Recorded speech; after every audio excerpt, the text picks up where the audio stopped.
Cet avion que vous voyez est le B&B lancé, le seul bombardier supersonique que les États-Unis ont encore en service.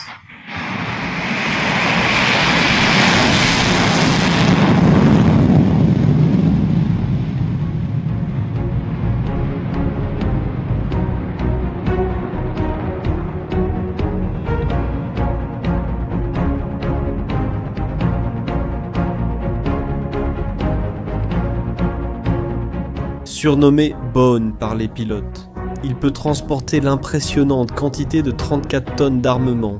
C'est plus que tout autre bombardier américain.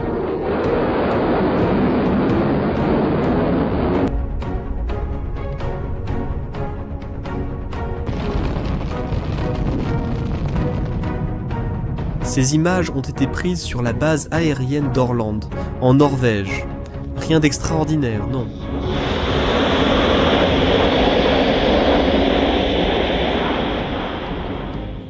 Eh bien, maintenant, considérez ceci.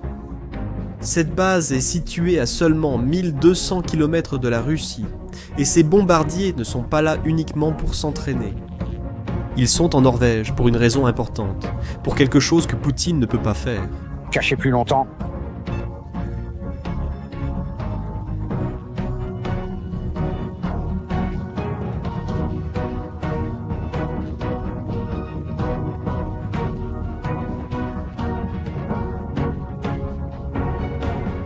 Pour comprendre pourquoi ces B&B représentent une menace aussi sérieuse, je dois te montrer un détail concernant cet avion. Dans les années 60, les Américains rêvaient d'un bombardier qui combinerait la vitesse supersonique du B-58 Hustler avec la capacité de charge du gigantesque B-52. Le résultat initial fut le B-1A, conçu pour voler à plus de 2 fois la vitesse du son et pénétrer l'espace aérien soviétique à haute altitude. Mais, en 1977, quelque chose d'inattendu s'est produit. Le programme a été annulé, car il était trop coûteux et ambitieux. Pendant 4 ans, le projet est resté mort jusqu'en 1981. Ronald Reagan a décidé de le ressusciter avec une philosophie complètement différente. Le nouveau B&B n'a pas été conçu pour la haute altitude comme son prédécesseur, mais optimisé pour une mission bien plus risquée. Vol en rase-motte, collé au sol, utilisant le terrain comme bouclier contre les radars.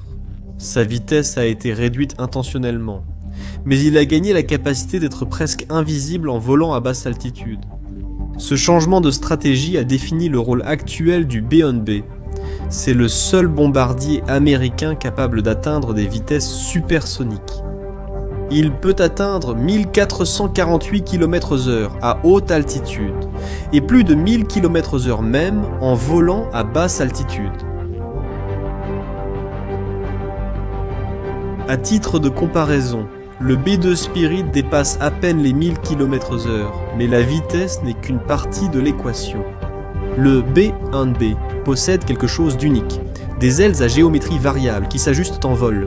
Les ailes sont déployées pour le décollage et l'atterrissage, et repliées pour atteindre la vitesse maximale.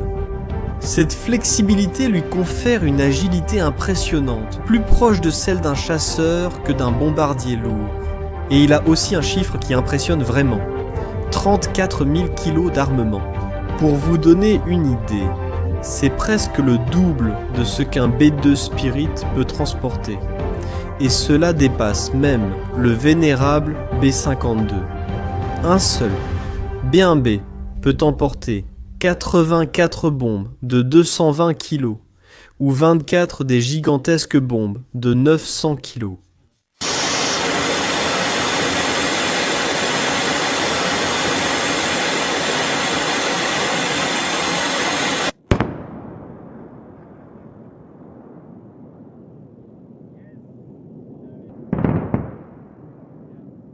Je ne sais pas si vous le savez, mais au sein de la flotte de bombardiers américains, chaque avion a son rôle spécifique. Le B-52 est le camion à bombes économiques, idéal pour les attaques à longue portée avec des missiles de croisière. Le B-2 Spirit est le pénétrateur furtif, invisible aux radars les plus sophistiqués et avec une capacité de charge moindre,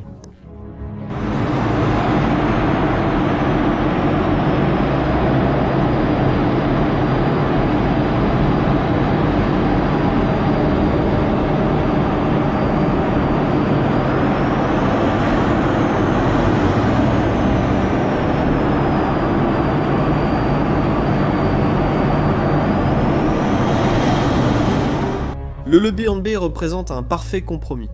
C'est un bombardier supersonique qui combine vitesse, agilité et la plus grande capacité de charge de la flotte. Mais il y a quelque chose d'encore plus spécifique concernant le B&B. C'est le seul bombardier américain, capable de transporter le missile anti-navire à longue portée. Long Range Anti-Ship Missile conçu spécifiquement pour localiser et détruire les navires de guerre russes en mer.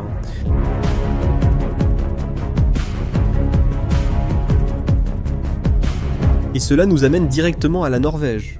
Le choix de la base d'Orland n'a pas été fait au hasard. Elle est stratégiquement située près de la péninsule de Kola, le cœur absolu de la puissance navale russe dans l'Arctique. C'est là que se trouve le quartier général de la redoutable flotte du Nord russe.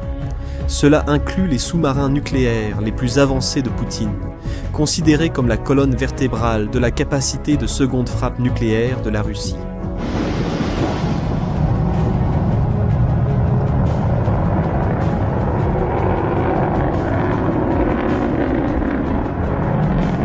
La Russie considère cette région comme sa forteresse la plus sacrée. Elle a créé ce que les militaires appellent le bastion, une zone hautement protégée par de multiples couches de défense. Des systèmes de missiles morlons longue portée, des sous-marins en patrouille constante et des chasseurs intercepteurs créent une barrière létale autour de la région. L'objectif est soit de maintenir les navires et les avions de l'OTAN à bonne distance, en protégeant les sous-marins nucléaires qui garantissent la survie de la Russie en cas de guerre nucléaire. Mais les B&B ne sont pas seuls en Norvège. Ils s'entraînent avec les chasseurs F-30 et 5 de l'armée de l'air norvégienne. Cette combinaison est le cauchemar de tout général russe. Le concept tactique est simple mais redoutable. Les F-35 étant furtifs, pénètrent d'abord les défenses russes et ouvrent des brèches dans le réseau de protection, neutralisant les radars et les batteries de missiles. Ensuite, les B&B passent par ces ouvertures, protégés par les F-35 et larguent leurs 34 tonnes de destruction sur les cibles les plus critiques de la Russie. Les pilotes répètent exactement cela, s'entraînant au processus de trouver, de fixer, de suivre et d'attaquer contre des menaces et simulées qui imitent les défenses russes. Ce n'est pas un simple exercice, mais une répétition visant à démanteler le bastion russe dans l'Arctique.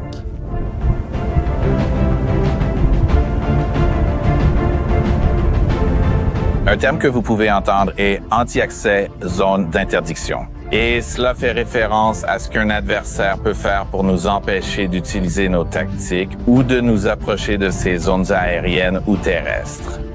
Avec les Norvégiens, comme ils s'entraînent avec les F-35, ils pourraient s'approcher plus près que nous ne pourrions le faire, en utilisant des effets qui nous permettent d'entrer et d'accomplir les missions dont nous avons besoin. Maintenant, vous pouvez vous demander, mais pourquoi Poutine devrait-il s'en préoccuper autant? La Russie n'a pas une armée puissante qui a dévasté l'Ukraine. Gloire au peuple vainqueur, bonne fête à vous. Joyeuse journée de la grande victoire. Hourra!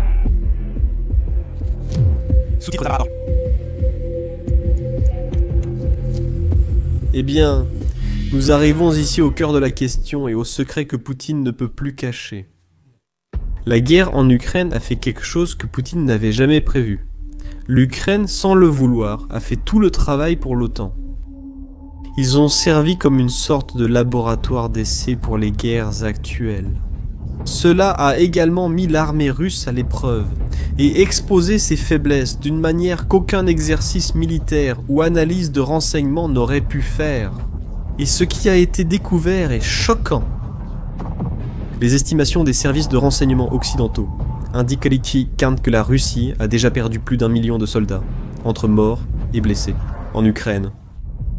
Plus de 22 000 pièces d'équipement militaire ont été détruites, dont plus de 4 000 chars. Ce ne sont pas que des statistiques.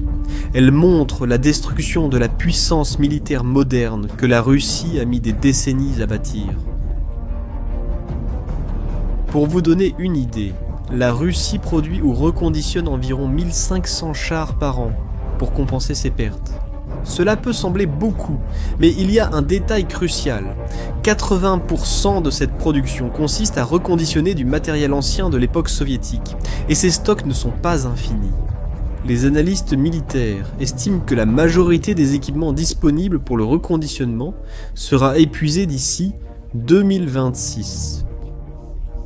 Après cela, la Russie devra compter uniquement sur une production nouvelle, beaucoup plus lente et coûteuse. Cela a créé ce que les spécialistes appellent une fenêtre de vulnérabilité, une période pendant laquelle la Russie est militairement affaiblie. Mais cette fenêtre ne durera pas éternellement. Les dirigeants militaires de plusieurs pays sont parvenus à un consensus sur le moment où la Russie pourra se rétablir et redevenir une menace réelle pour l'OTAN. Le général allemand Carsten Breuer parle de 2029, le président ukrainien. Zelensky mentionne 2030, le secrétaire général de l'OTAN, Mark Rutte, évoque 5 ans. Et cet accord entre eux n'est pas une simple coïncidence. Il est basé sur une analyse froide du temps nécessaire à la Russie pour reconstruire ses forces armées. C'est dans ce contexte que nous devons comprendre l'arrivée des B&B en Norvège. Le moment n'est pas une coïncidence. Ils sont arrivés quelques jours avant les discussions entre Poutine et Trump, et environ un mois avant les exercices Zapad 2025 de la Russie. Les exercices Zapad sont les plus grands de la Russie, réalisés avec la Biélorussie. Ils ne sont pas défensifs, ce sont des répétitions claires pour une possible invasion de pays de l'OTAN, spécifiquement les États baltes. L'OTAN a toujours vu ces exercices comme des répétitions pour une agression et une forme d'intimidation politique. Traditionnellement, ces exercices servaient à intimider l'Alliance. Poutine montrait sa puissance militaire et exerçait une pression psychologique sur l'Occident. Mais cette fois, c'est différent. Maintenant, c'est comme si les Américains disaient « Vous pouvez faire vos exercices pour nous intimider. Nous allons démontrer notre véritable capacité ici, à vos côtés. » Un changement stratégique révélateur intervient ici, remarqué par peu de gens. Historiquement, lorsque les Américains déployaient des bombardiers en Europe, ils étaient principalement basés au Royaume-Uni, qui bénéficie d'un climat plus doux. Mais depuis 2021, cela a radicalement changé. Les B&B ont commencé à coopérer directement de Norvège pour acquérir de l'expérience en conditions arctiques. Ce changement coïncide parfaitement avec les échecs russes liés en Ukraine. Lorsque Poutine montrait une force militaire réelle et crédible, les Américains gardaient une distance respectueuse. Maintenant que cette force s'est révélée, en grande partie illusoire, ils se sont rapprochés physiquement des frontières les plus sensibles de la Russie. Lors de l'arrivée des bombardiers en Norvège, quelque chose de hautement symbolique s'est produit. Ils ont été escortés par des chasseurs Eurofighter A-18M Hornet espagnols opérant depuis l'Islande, dans le cadre de la mission de police aérienne de l'OTAN. Cet acte de coordination parfaite entre les forces américaines, norvégiennes et espagnoles démontre exactement ce que Vladimir Poutine craint le plus, l'unité opérationnelle réelle de l'OTAN fonctionnant dans la pratique. Les exercices menés en Norvège ont un objectif très spécifique. Les équipages s'entraînent contre des menaces simulées qui reproduisent exactement les systèmes de défense aérienne russes. Ils s'entraînent à voler en formation, coordonner des attaques complexes et franchir des défenses aériennes intégrées comme celles protégeant la péninsule de Kola. C'est littéralement une répétition pour de vrais scénarios de guerre, et Poutine le sait bien. Pour Poutine, qui a construit toute sa stratégie politique et son image publique sur l'intimidation militaire et la projection de force. Voir des bombardiers supersoniques américains s'entraîner à 1200 km de sa frontière la plus sensible, c'est un coup dévastateur pour sa crédibilité en tant que leader fort. Mais il y a un autre facteur qui rend cette situation historiquement unique. Ceci pourrait bien être le dernier grand déploiement de force du B&B. L'armée de l'air américaine prévoit de retirer toute la flotte d'ici 2036. Son remplaçant sera le B-21 Raider, un bombardier entièrement furtif qui incarne une philosophie de guerre aérienne totalement différente.